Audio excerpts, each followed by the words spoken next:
Good evening. This is Nathan Cross with American Daily News, and at 9:15 a.m. Geneva time this morning, the International Monetary Fund held a press conference that will be remembered as the moment American economic dominance officially ended. The IMF managing director stood in front of a room full of reporters and confirmed what financial analysts have been whispering about for months, but nobody wanted to say out loud. The U.S. dollar is no longer the world's primary reserve currency. Let that sink in for a moment. For 80 years, since the Bretton Woods Agreement in 1944, the dollar has been the foundation of global commerce. Every barrel of oil sold anywhere on Earth was priced in dollars. Every international debt was denominated in dollars. Every central bank held massive dollar reserves. The dollar wasn't just a currency, it was the currency. It was the reason America could print money without triggering hyperinflation. It was the reason we could run trillion-dollar deficits without immediate consequences. It was the source of American power that nobody could see but everyone could feel. And as of this morning, that era is over. The BRICS nations, Brazil, Russia, India, China, and South Africa, along with Saudi Arabia, the UAE, and Iran, have launched a new currency called the unit. It's backed by gold, it's backed by oil, and it's backed by 40% of the world's population and 35% of global GDP. And they're not asking for permission. They're not negotiating. They're simply announcing that as of March 1st, 6 days from now, all trade between BRICS nations will be conducted in units, not dollars. The reaction in Washington has been nothing short of panic. The reaction on Wall Street has been chaos, and the reaction in your wallet is about to be devastating. In the next 20 minutes, I'm going to show you exactly what happened, why it happened, and what it means for every single American, regardless of your politics, your income, or your savings. Because what happened today doesn't care about red or blue. It cares about math. And the math just turned against us in a way that we can't ignore. Let's start with the timeline, because the speed of this collapse is staggering. On February 18th, 6 days ago, the BRICS nations held a summit in Kazan, Russia. Western media barely covered it. The White House dismissed it as irrelevant. Treasury Secretary Janet Yellen said, and I quote, "The dollar's role as the global reserve currency is unshakable and will remain so for generations." That quote aged like milk left in the sun. On February 20th, Saudi Arabia's Crown Prince Mohammed bin Salman announced that the kingdom would begin accepting payment for oil in currencies other than dollars. This was the earthquake that nobody felt. For 50 years, the petrodollar system has been the pillar holding up American financial dominance. Saudi Arabia sells oil. Everyone needs oil. Therefore, everyone needs dollars to buy oil. Therefore, everyone holds dollars in reserve. That's the cycle. And the Saudis just broke it. On February 21st, China's central bank announced it was converting 30% of its dollar reserves, roughly $1 trillion, into gold and other assets, not over months, not over years, immediately. Within hours, global gold prices spiked 18%. The dollar fell 4% against a basket of currencies. And that was just the warning shot. On February 22nd, the BRICS joint statement was released. I'm going to read you the key section because the language matters. Quote, "The BRICS nations, representing the economic interests of the global majority, hereby announce the creation of a new multilateral settlement currency backed by a basket of commodities including gold, oil, rare earth minerals, and agricultural products. This currency, designated the unit, will facilitate trade between member nations and allied partners without dependence on legacy reserve currencies that have been weaponized for political purposes." Legacy reserve currencies? They didn't even say the dollar by name. They just called it legacy, like it's a relic, like it's already in the past tense. And the phrase weaponized for political purposes, that's a direct shot at the sanctions regime that the U.S. has used to punish Russia, Iran, and other adversaries. The BRICS nations are saying, we're building a financial system you can't control. And we're doing it now. This is exactly the kind of seismic shift you need to understand if you want to know how your cost of living is about to explode. If that matters to you, make sure you're subscribed to this channel and hit that notification bell so you don't miss what happens over the next 6 days. Because what I'm about to show you is how the global financial system is being rewired in real time, and Americans are about to pay the price. And then this morning, the IMF confirmed it. In the driest, most bureaucratic language possible, they said that, quote, "evolving patterns in global trade settlement and reserve asset allocation reflect a structural shift toward a multipolar currency framework." Translation, the dollar is no longer king. There are now multiple kingdoms, and the dollar is just one option among many. Let me show you the receipts. Receipt number 1, the trade flow collapse. Within 12 hours of the BRICS announcement, we've confirmed that over 40 major international transactions that would normally be settled in dollars were instead settled in units. A Chinese purchase of Brazilian soybeans, $14 billion worth, settled in units. An Indian purchase of Russian oil, $8 billion, units. A UAE construction contract in South Africa, 3 billion. Units. These aren't symbolic gestures. These are real transactions involving real goods and real money. And they're happening outside the dollar system entirely. The Financial Times is reporting that currency trading desks in London, Singapore, and Hong Kong are seeing unprecedented demand for unit exchange infrastructure. Banks that don't offer unit trading are being cut out of deals. The market is moving so fast that Western financial institutions are scrambling to catch up. Receipt number 2, the reserve dump. According to data from the Bank for International Settlements, central banks around the world have reduced dollar holdings by approximately $2.7 trillion in the last 72 hours. That's not a typo. 2.7 trillion? In 3 days. They're not selling slowly, they're not being careful, they're dumping. And what are they buying? Gold, units, yuan, euros, anything that isn't dollars. The problem is, there aren't enough buyers for that volume of dollars, so the price is collapsing. The dollar index, which measures the dollar against a basket of major currencies, has fallen 11% since Friday. That's the largest 3-day drop since the index was created in 1973, and it's accelerating. As I'm recording this, the dollar is down another 3% today. Your savings, your purchasing power, is evaporating in real time. Receipt number 3, the oil shock. This is the one that's going to hit you at the pump. Saudi Arabia, the UAE, and Russia have announced that as of March 1st, all oil sales will be priced in units first, with dollar pricing as a secondary option. Think about what that means. For 50 years, oil has been the anchor holding the dollar in place. Now that anchor is gone, and without it, there's no structural reason for countries to hold massive dollar reserves. Analysts at Goldman Sachs released an emergency note this morning, projecting that oil prices denominated in dollars will rise 40 to 60% over the next 90 days simply because of currency conversion costs and reduced dollar demand. That means gas at the pump in the United States could hit $7 a gallon by summer, not because oil is scarce, because the dollar is weak, and it's getting weaker. Receipt number 4, the corporate exodus. This is the one that Wall Street is freaking out about. At least 37 major multinational corporations have announced in the last 24 hours that they're shifting treasury operations to accommodate unit-based transactions. Apple, Microsoft, ExxonMobil, Walmart.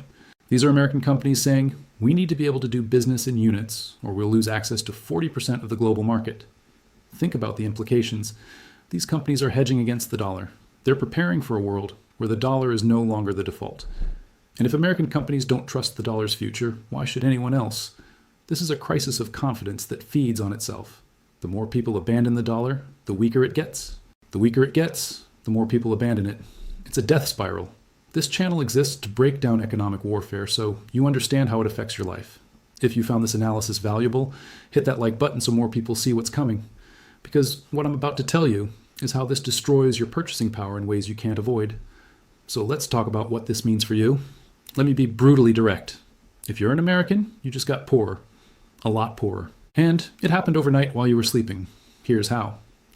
The dollar's value relative to other currencies determines how much imported goods cost. When the dollar is strong, imports are cheap. When the dollar is weak, imports are expensive. And roughly 40% of consumer goods in America are imported or contain imported components. If the dollar falls 30%, which is where analysts think we're headed in the next 6 months, that means a 40% basket of goods just got 30% more expensive. Do the math. That's a 12% increase in your overall cost of living. For a median household earning $60,000 a year, that's about $7,200 in lost purchasing power annually. Your groceries are more expensive. Your electronics are more expensive. Your clothes are more expensive. Your car is more expensive. Everything with a foreign component just got a price hike. And it's not just imports. Domestic goods will rise too because producers will raise prices to match import costs. Why sell American-made goods cheap when imported competitors are expensive? You don't. You raise prices across the board. Economists call it pass-through inflation. Normal people call it getting screwed at the checkout counter, but it gets worse. If you have savings in dollars, those savings just lost value. If you were saving for retirement, for your kids' college, for a down payment on a house, the purchasing power of those dollars is now significantly lower. You didn't do anything wrong. You didn't make a bad investment. The government's position as reserve currency issuer just evaporated and took your savings with it. And if you're on a fixed income, Social Security, pension, disability, you're in serious trouble. Those payments are denominated in dollars. The amount doesn't change, but what those dollars can buy just got cut dramatically. Retirees are about to discover that their monthly check doesn't cover what it did last month, and there's nothing they can do about it. Now let's talk about what's happening in Washington, because the response has been a mix of denial, panic, and rage. According to sources inside the Treasury Department, Secretary Yellen was woken up at 4 a.m. with the news from Geneva. She immediately convened a call with the Federal Reserve, the Council of Economic Advisors, and the National Security Council. That call lasted 4 hours, and the consensus, according to our sources, was that there's nothing they can do to stop this. The Federal Reserve can't just print more dollars to strengthen the currency. That would cause inflation. They can't raise interest rates dramatically because that would crash the stock market and trigger a recession. They can't negotiate with BRICS because BRICS isn't asking for anything. They're just building their own system and walking away. It's not a fight, it's a divorce, and America doesn't get a say. The White House response has been predictably chaotic. Trump held an emergency cabinet meeting this morning. According to leaks from that meeting, the president was furious. He reportedly shouted that China and Russia are trying to destroy America and demanded immediate tariffs on all BRICS imports. His economic advisors tried to explain that tariffs would make the situation worse by accelerating the dollar's decline. He didn't want to hear it. Treasury officials are said to have presented 3 options. Option 1, emergency intervention in currency markets. The U.S. uses its remaining reserves to buy dollars and prop up the value.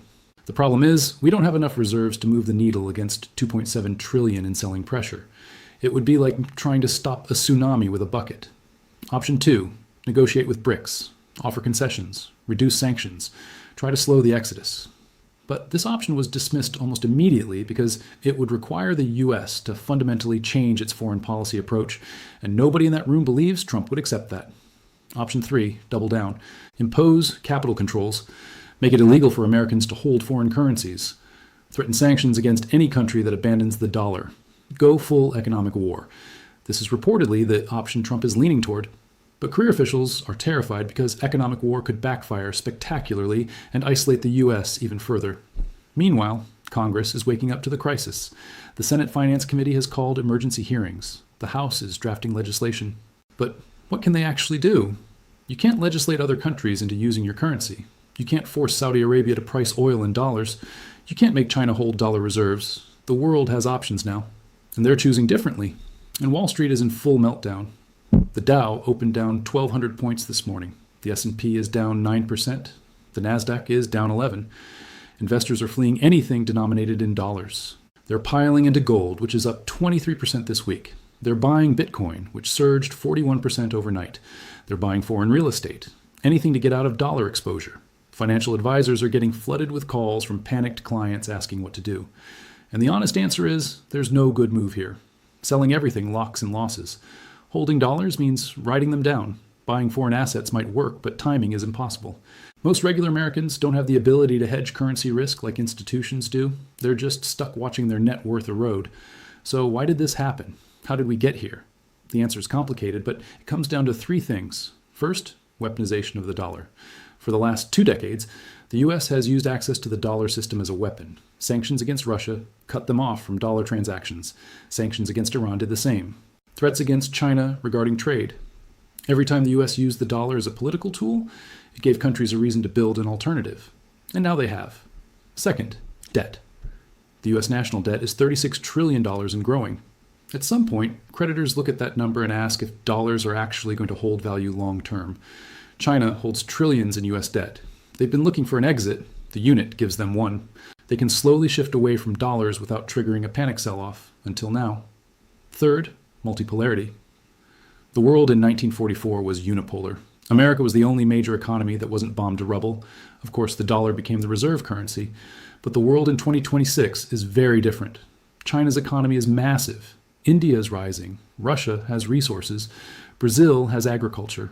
These countries don't need America's permission anymore. They have the scale to build their own system. And that's exactly what they did. The American empire was built on 3 pillars: military dominance, technological superiority, and financial control. The military is still strong, but stretched thin. Technology is being challenged by China. And now financial control, the invisible pillar that made everything else possible, is crumbling. Without the reserve currency advantage, America can't print money freely. We can't run deficits without consequences. We can't sanction countries without alternatives. The rules just changed, and they changed against us. So where does this go? I see 3 paths forward. Path 1, managed decline. The dollar remains a major currency, but not the dominant one. America adjusts to being one power among several. And we cut spending. We live within our means. We accept a lower standard of living than we've become accustomed to. This is the soft landing scenario. It's painful, but survivable. Path 2, free fall. The dollar exodus accelerates. Hyperinflation hits. The government can't borrow. Services collapse. Social Security defaults. Medicare defaults. The safety net disintegrates. Domestic unrest explodes. This is the nightmare scenario, and it's not as far-fetched as it sounds. If confidence breaks completely, the spiral can happen faster than anyone expects. Path 3, confrontation. The U.S. refuses to accept the new reality. We impose draconian capital controls. We sanction any country using units. We use military pressure to force compliance. This leads to a fracturing of the global economy into competing blocs. Trade collapses. Supply chains break. The world enters a new Cold War, possibly a hot one. This is the most dangerous path, but it's the one that matches Trump's temperament. Here's what I think happens. I think we get a mix of all three. Some managed decline as the market adjusts. Some freefall as panic selling continues, and some confrontation as the U.S. lashes out. The next 6 months are going to be the most economically volatile period since the Great Depression. Your dollar is losing value every day, your costs are going up, your savings are worth less, and there's very little you can do except prepare. If you're asking what you should do personally, I can't give financial advice, but I can tell you what informed people are doing. They're buying hard assets, real estate, commodities, things with intrinsic value that don't depend on currency strength. They're diversifying out of pure dollar holdings. They're paying down debt while dollars still have value. They're stocking up on essential goods before prices spike further. They're getting ready for a world where the dollar isn't king. And if you're asking what the country should do, the answer is accept reality and adapt. We can't go back to 1944. The world has changed. We need to build an economy that works without the reserve currency advantage. That means fiscal discipline. That means trade surpluses. That means living within our means. It means becoming competitive on merit, not on monetary privilege. It's going to hurt. It's going to require sacrifice. But the alternative is collapse. The era of American financial dominance is over. It ended this morning in Geneva. The BRICS nations didn't ask permission. They didn't negotiate. They just built an alternative and walked away. And 40% of the world walked with them. What happens next depends on whether Washington accepts this new reality or fights a losing battle against it. Based on what we've seen today, I think they're going to fight. And that fight is going to cost you everything. If you want to stay ahead of this crisis, make sure you're subscribed and that notification bell is on. Drop your thoughts in the comments. Do you think the dollar can recover, or is this the end of American economic dominance? Are you preparing for inflation or hoping this blows over? Let me know.